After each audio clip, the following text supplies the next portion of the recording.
And the reason why I moved to Ghana was because it was either that or foster care. The reason I lived on Oaken Road with my dad was because my mum basically read a stat which said something like, black boys who don't grow up with a father figure are like 4 times more likely to go to prison.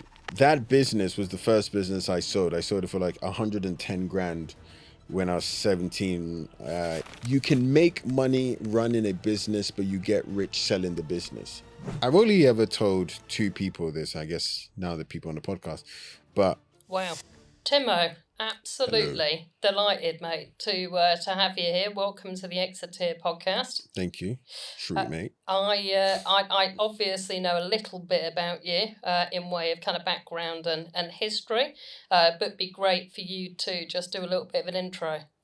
Yeah, I mean, intro to me, my name's Timo Armoo, but then I shortened it to Timo because I didn't like being called Timothy.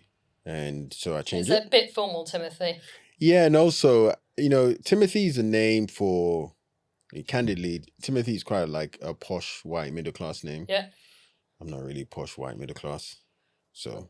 I thought when you were hinting that you thought I might be posh and white and middle class, and I was about to disabuse you of that theory, dude, but... Yeah, and I grew up in South London, and I basically have been like a business guy for ages. I started tinkering around with business around 14, and then I've built and sold a number of different companies. I guess my claim to fame is a company called Fanbytes, which was really early in the influencer marketing space. I started it when I was 21, and then we sold it when I was 27, and it was very much in that whole connecting brands to influencers. And it was just like the right moment, right time, a bit of luck, and then a lot of work. And then since then, so we saw that in 2022. Since then, I've done 2 more deals. I've launched a book called What's Stopping You, which became a #1 Sunday Times bestseller. We built a personal brand of like hundreds of thousands, close to 1 million followers across social. Yeah, so I've just always been a guy who's like, pace, you know? I was going to say, so you've just been fucking chilling out in a hammock, haven't you, dude? You've just been relaxing. Yeah. Yeah, I think it's very hard to just do nothing, which is actually something which I've had to learn to do. Yeah. I struggle with that myself. So let's go back to 14, first business. Yeah. So what was your first foray into business? So my first foray was actually something which probably quite a lot of people have experience. I found that basically if you look back into the childhoods of a lot of entrepreneurs, is either like selling sweets or like creating websites for people in like Dreamweaver or something. But then the third one I found, which is actually quite frequent, is tutoring, which is what I did, which is in school I was pretty good at maths, and so I started tutoring people maths, and just because I was like, well, I know how to do it, you don't know how to do it. And then they will pay me. And then as a result, other people were coming to me for other subjects like physics and chemistry and biology and stuff which I didn't know. And then I remember literally just like going to the teachers of those subjects and just saying, hey, who got the best grade in your last exam? And then they'll tell me, and then I'll just go to that person. And they didn't smell a rat with that question, no? No, because, at 14, you can get away with a lot. It's true, It's true. Like, oh, miss, who got the best grade? And they'll tell me, and then I went to the students who got the best grade. And I just said, hey, do you want to make some money? And they said, yeah, of course. And then that was my first foray into, I guess, a leveraged business, which is basically where like I just became the middleman, where I had on one side students who were tutoring people. On the other side, I had the parents of kids who wanted tutoring. And I basically just broker the deal. And I just went, wow, this is incredible. Like I can basically think of an idea, and then other people can do the work, and then I can basically like make money off it. So yeah, this is insane. So you were escaping the old founder dependency model before it was trendy, dude. From the jump. I love that. So what was life like, 14-year-old Tim in way of school in London?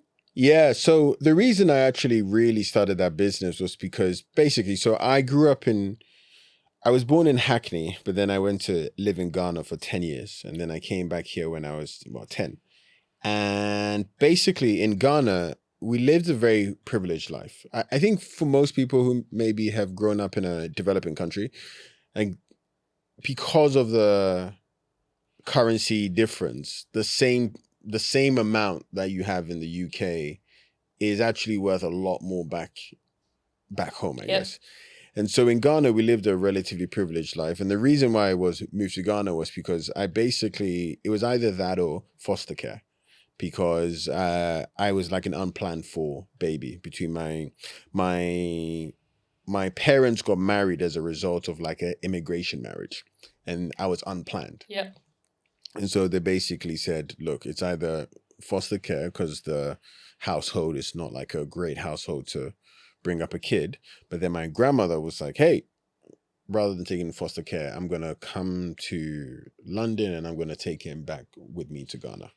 And so that was my upbringing. And then when I came here, I lived on Old Kent Road with my dad, which is actually a very interesting tale, because the reason I lived on Old Kent Road with my dad was because my mum basically read a stat which said something like, Black boys who don't grow up with a father figure are like 4 times more likely to go to prison. Wow. And so she saw that and went, okay, like, even though this is my only child, I want him to live with his dad, because that would obviously mean that I'm not more likely to go to prison.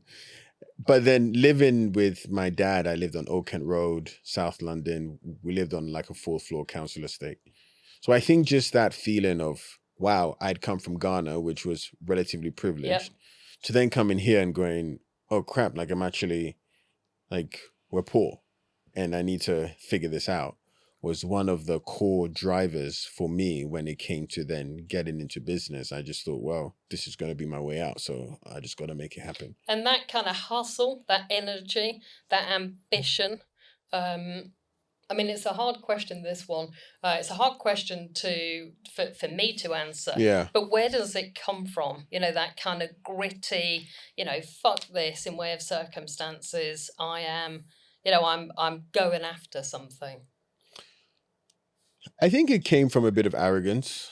I remember when I was younger, I'd read this publication called retire21.com. And I think it's still around. I'm going to check that out. Yeah, you got to check it out. I wonder why I haven't, but anyway. Retire 21. Sarah 48. And I remember just like reading these stories of these people who were these young people building these successful online businesses. And my thought was like, you are no different to me. Like, you, Mr. Dude who lives in San Francisco, you are no different to me. And I was like, I can do what you do. Piss easy. And so that sense of almost a bit of arrogance, like overconfidence to say, come on, I am way better than this circumstance, was a massive, massive driver for me. I actually think this is something, a lot of entrepreneurs don't want to talk about this. Yep. But I think a lot of us are driven by that super confidence in self to say, come on, I'm way better than this job. I'm way better than this. I'm way better than my environment. And that's actually okay for that almost negative energy at the beginning, or that impudence at the beginning to drive you. I think sometimes when we read a lot of entrepreneurship stories, they're always a bit like, I just saw a problem and I wanted to really change the world. It's like, bro, no. If you just feel like you just want to make a shit ton of money to prove to yourself and others that you are better than them, that's also fine. Yeah. Whatever gets you out of your bed in the morning, I think that's a key driver. I remember thinking the first time we chatted that you're super authentic in way of who you are, and that nice. Statement rings true. It's not. It doesn't matter what the motivation is. Yeah. But being honest about who you are is the key kind of driver there. What was yours at the beginning?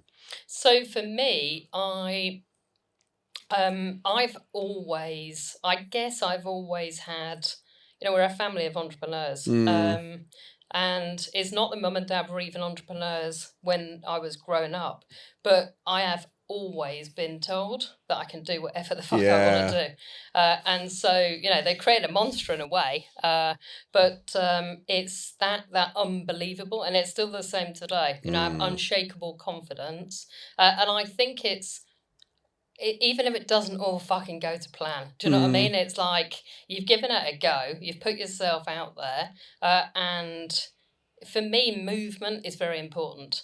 Being static, not taking a risk, not moving, I reckon that'd kill me, man. So for me, I like taking action, I like moving, and I think that from a very early age, that was always, there was deep kind of self-belief. Yeah. I think arrogance is a word I try to avoid using, but I suspect that there was a little hint of that in there as well.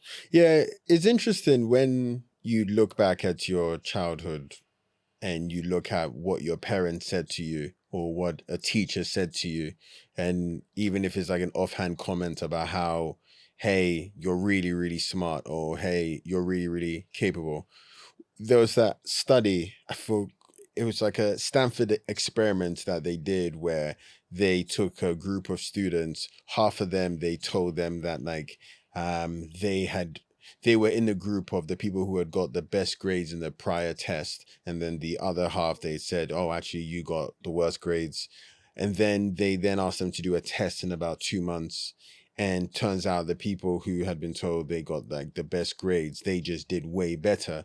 And then the people who had been told they got the worst grades, they also, they didn't do as well. And it turns out that actually that group was completely random. Yep. It's completely random. And it shows the power of almost suggestion. If someone tells you you're really smart, you act smart, you behave smart, then you be smart. And I think it's similar to if you're a kid and someone says like, you can actually do anything you want. You can be great at anything you want. And then you just go around the world like, well, yeah, they said so I am. So here I am. Yeah. It's funny because I totally agree on that kind of superpower. As you were talking, I was thinking I was really disruptive at school. I was like, unless the teachers were fit, and then I was very interested. But as a general rule, I was like, this is too slow, not interesting. So I think every teacher would say she was a pain in the ass. Do you know what I mean? Literally get her out of here. But I think that kind of seed had already been sowed then from parents. So 14-year-old Timo kicks off his kind of first business, back living in London. And, school and education, how was that? It's only, I think, around 16, 17 that I almost realized my intelligence. So it actually all came from my English teacher. I had an English teacher called Miss Shabaki, amazing woman. And I went to state school from 10 to 16. And then from 16 to 18, I got a scholarship to a school called Christ Hospital, which is like a boarding school.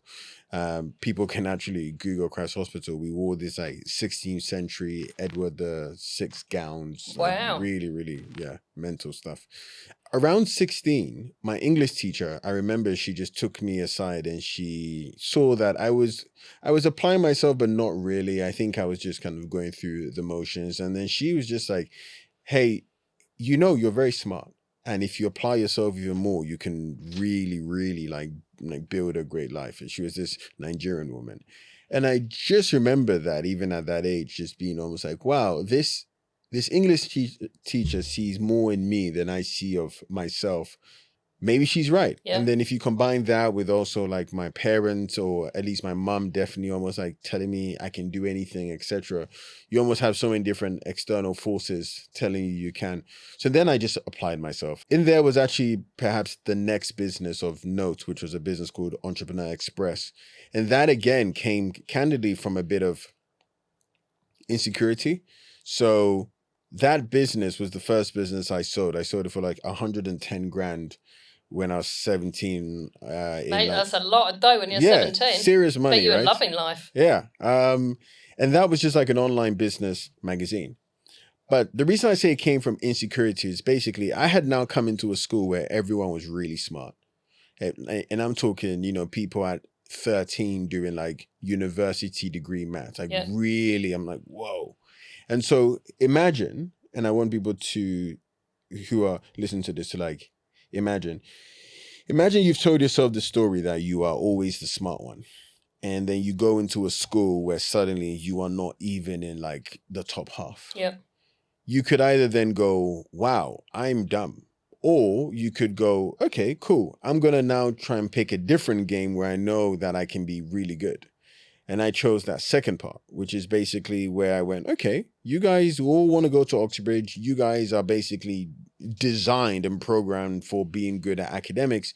I wonder if there's another game I can win. Yeah, and nice. So at that point, then I said, well, you know, a few years ago, I did this tutoring thing and it made me a bit of money. So I should probably now do another business. And I was really into business. So then what I did was I literally started this business called Entrepreneur Express, which was a physical and online magazine. The physical bit just absolutely flopped because I basically didn't really understand that we needed to sell advertising in order to sustain a print magazine. And then, so I just turned all my attention to online. Always good to learn those lessons though, mate. Yeah, exactly. So I turned all my attention to the online version. And that was when I started learning like social media marketing. The way I drove traffic to the website was I'd partner up and build these big Facebook pages about business and entrepreneurship. And then I'd take articles from my online magazine and I'd put them into those Facebook pages, and that would drive a ton of people. And that just became the way that I drove traffic. And then within 11 months, a company called Horizon Media, who are now massive, like huge in America. I didn't even know. I checked last year and I was like, wow, these companies are huge. At that time, they were trying to buy up a lot of these like really small media entities. And the guy just one guy from there approached me. He said, hey, let's get on a Skype call. I said, all right, sweet. Let's get on a Skype call then. And he wanted to partner up with me. But then he asked me to like send over my stats and everything. And I sent over my stats, Facebook pages and everything. And then he said, hey, rather than partnering up, why don't we just buy you? And I think the way he said it, he was expecting like a team, you know, buy you. Yeah. And I'm like, sure, sounds interesting. And I'm immediately available. Says Timo. Yeah. And I was just like, kind of wow. And I think even the lesson there was just like, sometimes now in business, I would say like, what is the one truth about a business, which can be as simple as what is the thing that needs to be true about this business for this business to work. Yeah. And for Entrepreneur Express, it was like, well, the one truth was actually, can you acquire traffic to your site cheap enough? And I had discovered Facebook as the way to do that. And if that hadn't worked, the business would not have worked. And I try and look for that in any business, which is a really good, what needs to be true. That's a really good piece of advice. And I've used that for everything. Like in Fanbytes, I was like, well, what needs to be true? And it's like, well, we need to be people who understand the Gen Z audience because we're selling to brands about Gen Z. If that is true and we constantly maintain that expertise, we will be fine. And I always look for that, and that's what happened. And at the point of building kind of Fanbytes, yeah. So that was the whole influencer, that was the model. Yeah. And I'm guessing at that point, but I don't know this to be certain, you weren't a kind of influencer yourself at that point. No. So Fanbytes was really interesting because, when you hear these stories and people say like, I saw this opportunity and I saw it and I had this vision and this new idea, that was not us. So basically, I thought you were going to say there was a big night on drugs, but no. Anyway, it seems not. That came afterwards. Got to celebrate these wins somehow, mate. So with Fanbytes was so interesting because basically I was now, I was like 21, I was in my second year of university, and I was trying to find a business that would make sense for me. One of the things I like to talk about is like founder market fit. So like I try and look for things that make sense for me and my skill set and my inclinations. And I saw this business, and people probably now know it now. It's called Omaze. Yep. There was actually two big competitors. There was Omaze, and then there was a company called Prizeo. And they did the exact same thing. So for those who don't know what Omaze does, now they like raffle off like homes and stuff like that. Yeah. But about 10 years ago, what they actually used to do was they'd partner up with a celebrity. and then the celebrity, you could buy some of their merch in return for winning an amazing prize where they'd come to your house or they'd do this amazing experience. So it's like partner up with Justin Bieber and buy like his merch, and that will give you entries into a raffle. And if you win that raffle, you will then be able to like go backstage with Justin Bieber, right? It was a very interesting take on charity auctions. And I remember seeing both Prizeo and Amaze. And I remember seeing that they'd raised a ton of money. And in my mind, I was like, oh, they've raised money. That must mean they're successful. And so I basically was like, well, we're going to do that exact same business, which is currently in the US. We're going to do that exact same business in the UK. That was basically the business model. Yep. It works in US, do UK, see what happens. And so we did that. We tried to reach out to artists and bands. Nobody paid any attention. Taught us a lesson, actually, in like, understanding the different customer behaviors. Yep. So, I mean, that lesson there was so important, which is American industries or American companies are very like brash, very bombastic, very much like, yeah, you know what, let's do this charity fundraiser. Let's do this, Yep. right? You do that in the UK and it's almost... get headbutted. Exactly, right? Yeah. Or you get ignored. Like we were emailing like info@adele.com and like pissed off she didn't reply, you know, just like livid at that sort of stuff. Let's hope she does after this podcast. Yeah. Right? You know, now she's got a husband, which is a bit of a shame. But I thought that was my end. But then these bands and artists, no one will pay attention. And then we emailed one guy, a guy called Jake, who was a songwriter, an artist, and a YouTuber. And we emailed him and he said, okay, interesting. Yeah, I'd like to do this for my audience. And then we did the first ever campaign with him where people could buy his merch. And I thought, oh, that's interesting. And then we did it for a second person called Kiera Rose. And Kiera was a YouTuber and the experience was go with her to Go Ape. And so I thought, oh, maybe we can get Go Ape to actually give us the place for free because, you know, we're bringing a YouTuber. This was at the time where YouTubers were not really seen as like who they are now. So I reach out to the people at Go Ape and I get on the phone. And I think the guy actually still works there, Daniel Bell. And I said, hey, we'd like to bring in this YouTuber. And then he said, okay, how much? And like when he said that, I just went, oh, like I've been thinking about this business all wrong. Rather than getting fans to buy like £10 merch to do this, I should be charging Go Ape big money to then, because they see this as a marketing expense. And so the moment I finished that call, I remember this was also on Skype.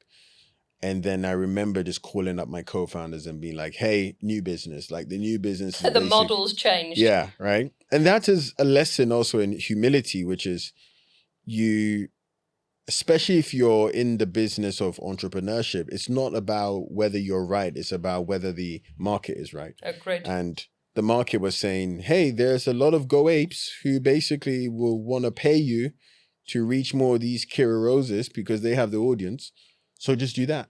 And so that then became Fanbytes. And we just, I was in my second year of university. We just kept going. And then we grew the business to about 80 people by 2022. So in about 5 years. And then, we sold it for multiple 8 figures. And I just remember thinking like, wow, that was such a blur because when you're in it, it feels long. But then when you're out of it, you go, whoa, like what happened? And did you go over as part of that deal, or was? Yeah. So we had we had a period where I basically had to stay to allow for a transition. Yeah. But the company bought Fanbytes, Brain Labs. They were also doing a big PE deal themselves, and so that was another. That's another lesson in actually exits, which is, when you are selling your company, people think that you're just selling to, how to explain this? People think that you're selling your company to another company. And so all you need to think about is what does that company want from your company? But it's actually completely different. Often, especially if they're PE backed, you're basically like selling to them to then sell to their PE backers, to then sell to their LPs. So I remember halfway through our process, almost realizing that, because I'd listen to their corporate dev teams and I'd hear them like say stuff about almost them trying to articulate why it makes sense to spend so much money on this to their PE backers. And then instantly I just went, oh, okay, my role as the founder is actually to help them to construct that story. So then I remember writing this long list of like reasons why it makes sense for Brain Labs. So then I'd talk about the fact that we didn't do any paid social. And so they were big in paid social. If they bought us, they could easily just like triple the revenue there. They didn't do anything in influencers. That's why they, we have like 50 clients where we sell to the head of marketing. They could actually sell to the CMO because they're bigger. And like all of that was just understanding of how these deals get done, because the LPs and the PE guys, they don't really care like what the business is. They just care like financially it makes sense. Impact. And what the impact is. It's really interesting though, that value creation, because I think a lot of entrepreneurs wouldn't have had that penny drop as they went over as part of that deal. Plenty would go. They would say, I've already fulfilled my role. I've done the deal. And was that the kind of point where you kind of fell in love with the world of M&A, or was that is that evolving? So I actually think so. During Fanbytes, I had an investor called Jorg, and Jorg is very successful. I think it's probably worth like 600 million or something now. And Jorg said something like, you can make money running a business, but you get rich selling the business. And I remember when he said that, I was like 24, 25 then. And I remember sitting with him in like a Claridge's or something like that. And I just remember thinking, oh, the whole game is to build like an asset, which you can then eventually sell. Like that's the whole game. And so if you think about any product, you build the product, you think about who the customer is, and then you work backwards and see how the product solves the customer's problem. Why not do that for a business, which is you build the business, which is a product, and then you say, well, I have these customers who are other businesses who might want to buy your business. How does my business fit in to solve their problems? And that's a very different way of thinking about like entrepreneurship, which is your ultimate customer is actually another business who wants to buy it. And now let's reverse engineer it. And I just remember thinking, wow, that's a whole different game. And that's a game which I love to play. And I think a big thing for me was I always valued independence fiercely. And so there were other people who were like, hey, we want to grow this $1 billion businesses. We want to, and I was just like, well, actually, no, I'm good. Like, I'm good if every few years there is a liquidity event, like a 30 million here, a 10 million here, 5 million here, as opposed to just growing one thing for such a long enough time period. Yeah, it's interesting. I think there's a lot of crossover there. I'm always open. My staying power is legendarily bad. On my second marriage, which implies there might be another one, which is not the case if my wife is listening. But in way of in way of that, I get it. I kind of know that I'm probably a 5-year window, and then I will want to go and do something else. So I look at one of my brothers who's been in the business, built his, and he's over 20 years in it, and I'm man, I can't comprehend it. I cannot. I mean, I like take my hat off to him, amazing, but I can't comprehend that. But I think it's also important for, especially the people listening, I think it's important for you to also know what sort of person you are. One of my mentors was a guy called Dominic, and he had this adventure experience business. He'd been running for like 25 years.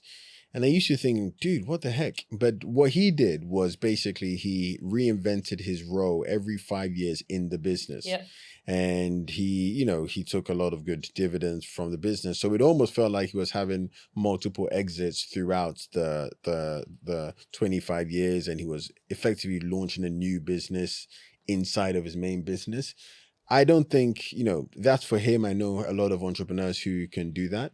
But I think for me, I enjoy all right, so we're going to sprint aggressively for this period and then hop off and then sprint aggressively for this other period. I knew there was a reason that we got on, Tim. I think you've just explained it. And it's in the public domain that you've invested into the Grafter. I mean, I think I have a reasonable view as to why you have, but your kind of motivations around getting involved in the business? Well, I think one of the reasons, well, this is going to end up into being like Rachel is so great. Rachel and the team that's so why great. I've asked the fucking question, dude. No, I'm joking. So we're going to skip that. I reckon my ego could cope with hearing it, Tim. Do you know, I'm fine. Pass. Apart from that, I think that one of the things, especially, how to explain it? So I think there's like a new generation of entrepreneurs who basically understand, whether through YouTube or Instagram or books, they understand all the mechanics into how to grow a business. Yeah.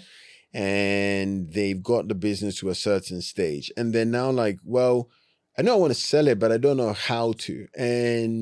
Or I know I don't want to do this for the rest of my life, but I have this thing is spitting off profits, but I want to go do something else, but I just don't even know how to make that transition, how to package this up to sell, how to do that.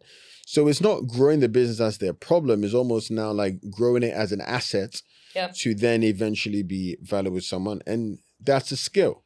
And so for me, I had a lot of people reach out to me about that. And I thought, well, actually, I want to be able to solve this as a problem for them, because I personally realized the value that came with selling a business and how your life changes after that. And so that experience I want to give to other people. And then I wanted to do it with people who have already done it several times before, as opposed to it being almost like, oh, what do we do here? Because you're dealing with people's livelihoods. And so when we met, I was like, okay, there seems to be a vibe there. They've done it several times before. The industry we're in of like services, professional services, just like is an industry I know that you know, and that actually a lot of this kind of generation of entrepreneurs, that's what they do. They start agencies, communication agencies, PR services. They do all of that stuff. And so being able to help them in a way that is very like predictable, very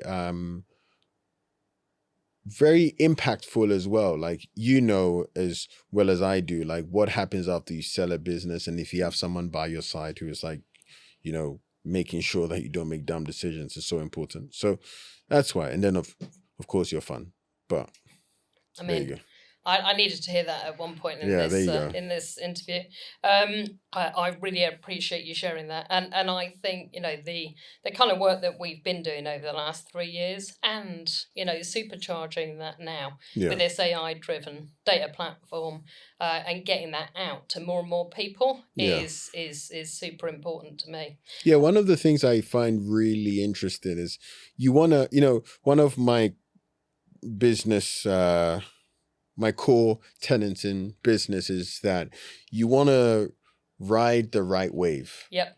You know, both of us could start a business now, and if you're picking a business that doesn't have anything to do with what's the right wave now, whether it's AI, whether it's niche services, and it's like something too old school, I would win just because of the wave that I've picked.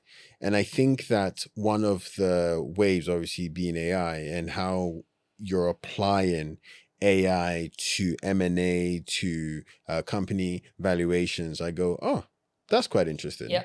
That is actually a wave that is worth surfacing. Whereas you have all these old, like, stodgy banks who are led by people who have never run a business before, have never sold a business.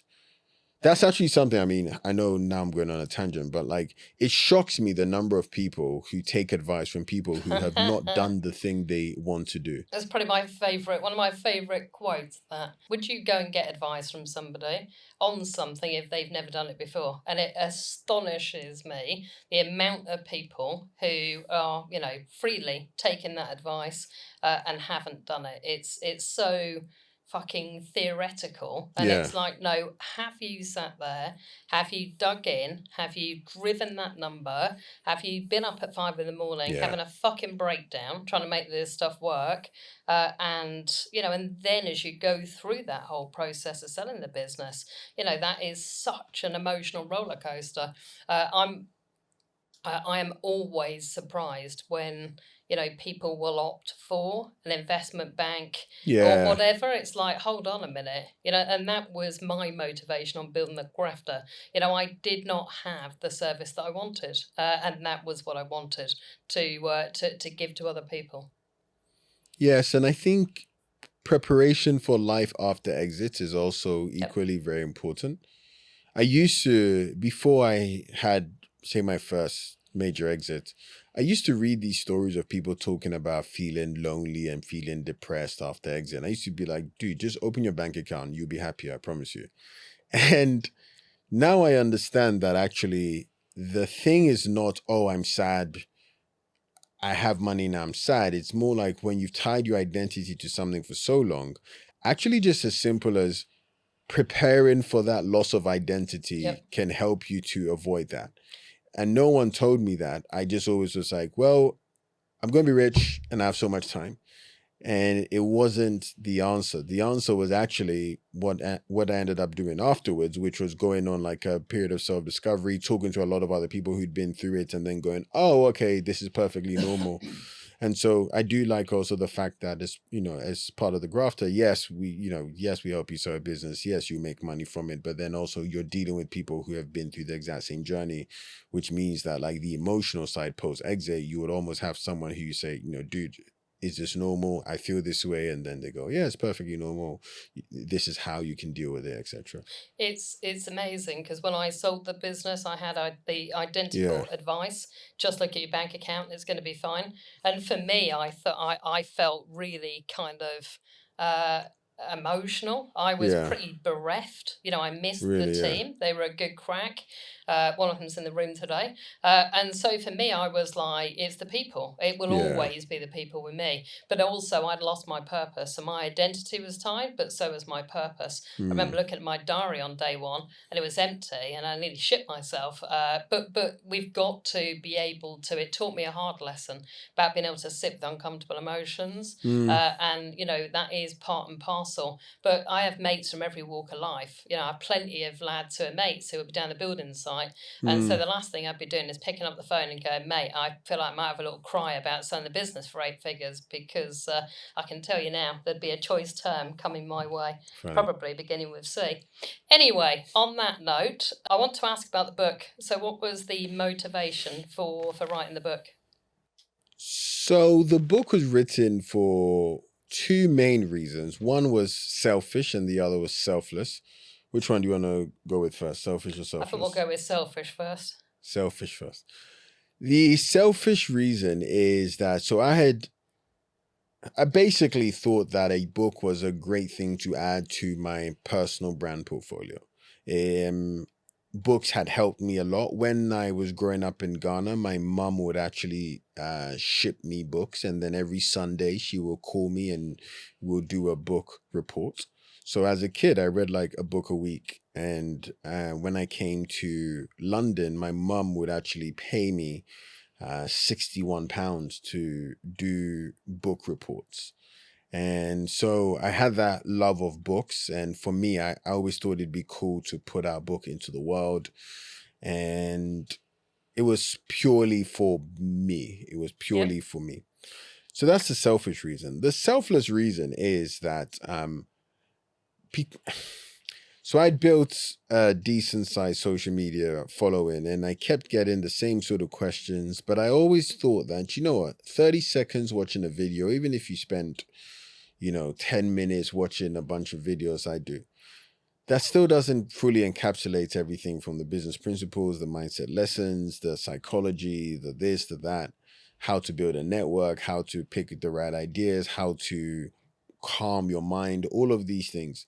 And actually a book is a very good compact way of delivering that. Yeah, I love that. And so that was the selfless reason, but candidly it was like preceded by a selfish reason, more being like, I'm pretty sure I could write a book. Books help me. I'm just gonna kind of do that and see how it is, because I know it will lead to other things like speaking engagements and all that other stuff. And then it gradually descended into being more more of a selfless thing.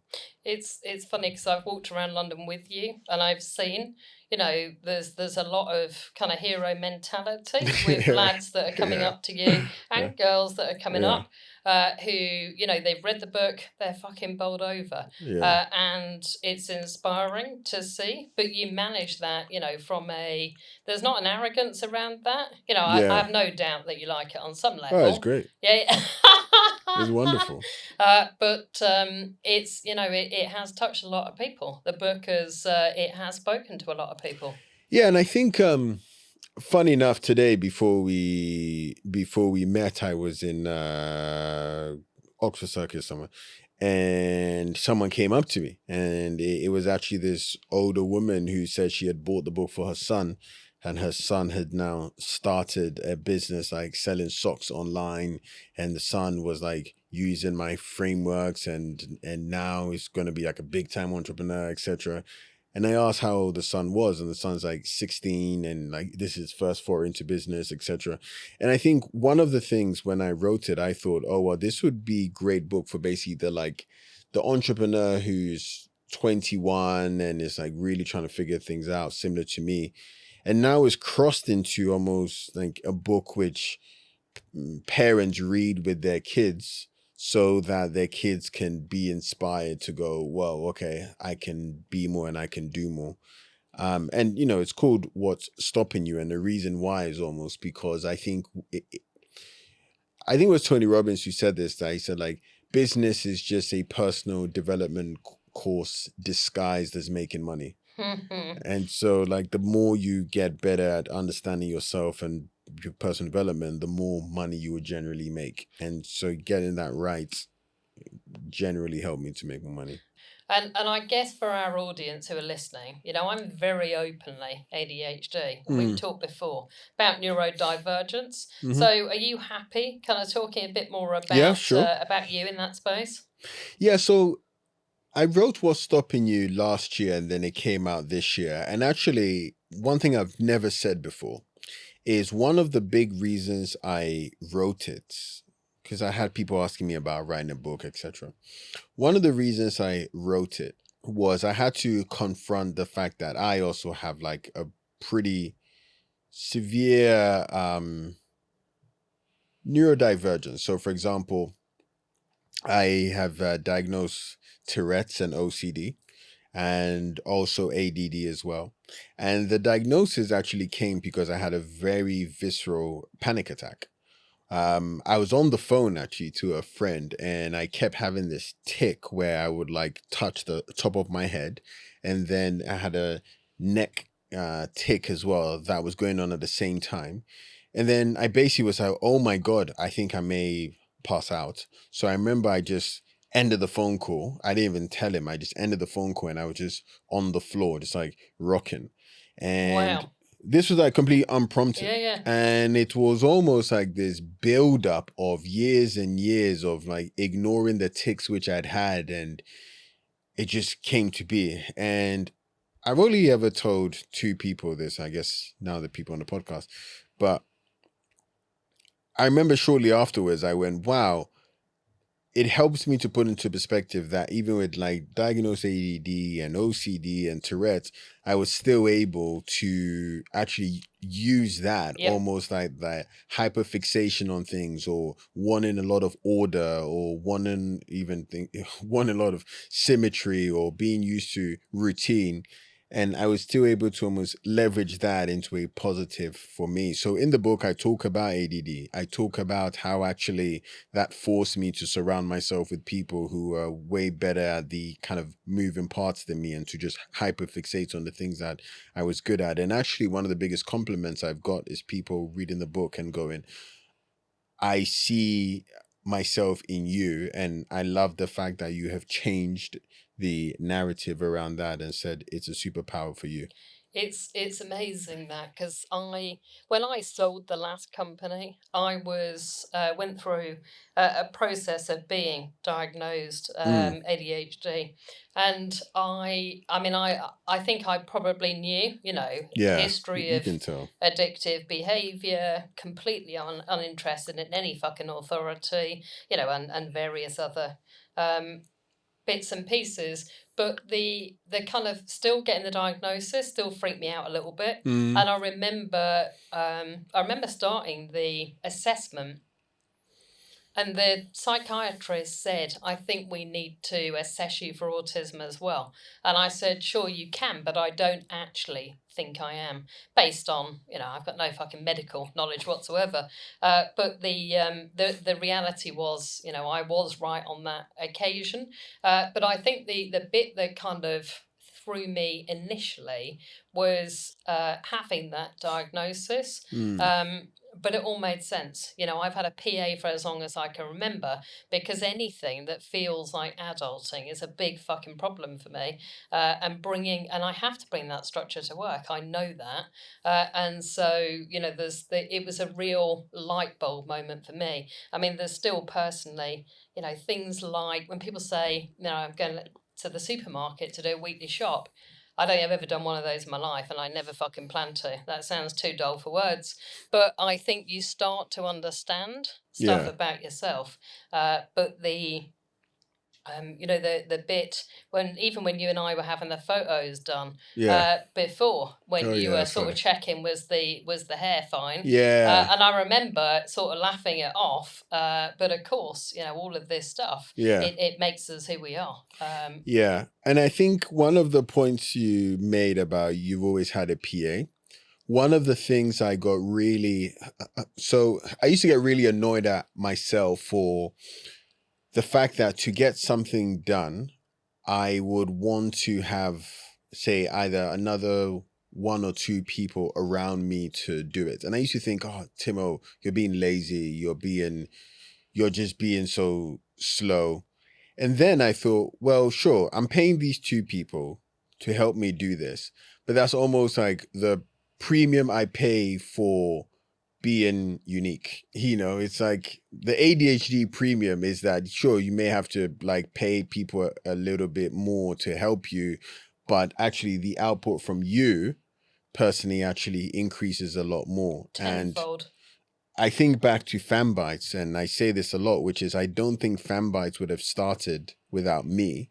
But I don't think Fanbytes would have even scaled to even beyond 10 people without my two co-founders.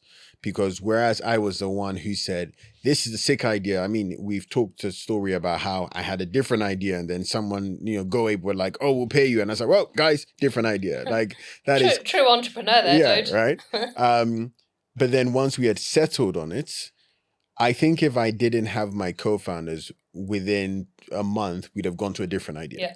And so I am super grateful to them and super grateful about the fact that I had that hyperfixation on the idea. And then I was surrounded by people who could then like help make that hyperfixation actually realize itself, as opposed to then jumping from one idea to the other. Yeah, that execute is really important. And I see that, I've always seen that in me. I there's probably some similar energy in you and I, but given half a chance, I would be on idea 15 by about 10 a.m. And it's like, actually, fucking calm yourself and dig deep and dig in for a period of time. Yeah, I think we could talk this subject through extensively, but really appreciate you sharing that, mate. So Timo, give us your top 3 pieces of advice for anybody who is thinking about going through an exit. Okay, top 3 pieces of advice. So the first one would be always, always, always have a plan for what you're going to do afterwards. I am shocked by the number of people, including me, who did not have a plan. And then I realized, oh crap, if I'd literally just spent a few hours thinking, what does this business enable me to do, as opposed to this business success is the final destination, life would have been a lot simpler. The second thing is understand that you're selling to an individual, not a company. So this took me a long time to understand it, but often, let's say you're talking to the corporate development person at a company. Often, really, that corporate development person is then going back to talk to the CEO. That CEO has his or her own incentives about why they want to buy your business. And so frequently what I would tell people and what I would do is I'd say, let's get to the CEO. let's just ask the CEO, like, why do you want to buy this business? What does this help you do? And often it helps me tell a better story to my investors so that we can get a higher valuation or we can sell for more. And so then you can understand, well, here is how we can position the business so that it can do that. And then the third one is actually celebrates. I think too many entrepreneurs, they get really stuck in the, right, I sold it for whatever. I sold it for 1 million, now next one, 5 million and 10 million and 50 million. And actually I found that the entrepreneurs who do very well, especially in subsequent businesses, are those who do actually have that period where they just have fun. They just enjoy their celebration. They enjoy the destination and also the journey. And those who are almost, well, that was good, now I'm on to the next one. You find that they're often using the same super negative energy or the super scarcity mindset they had in the prior business. They're using that exact same thing in another business when they don't need to. And all of these are almost like psychological mindset shifts that you need to have if you are going through a process of selling your business. I think they're solid, mate. So thank you for sharing those. Final question: what can we expect from Timo over the next couple of years?